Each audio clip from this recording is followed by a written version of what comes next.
గ్రామానికి వచ్చేసాము.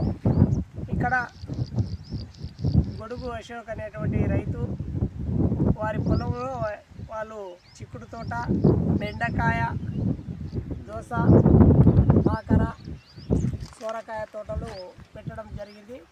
వారికి మనము గత నెల 15 రోజుల కింద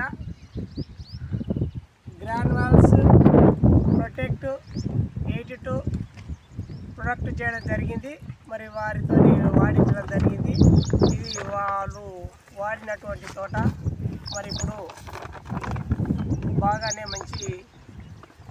వచ్చింది. మరి అదేవిధంగా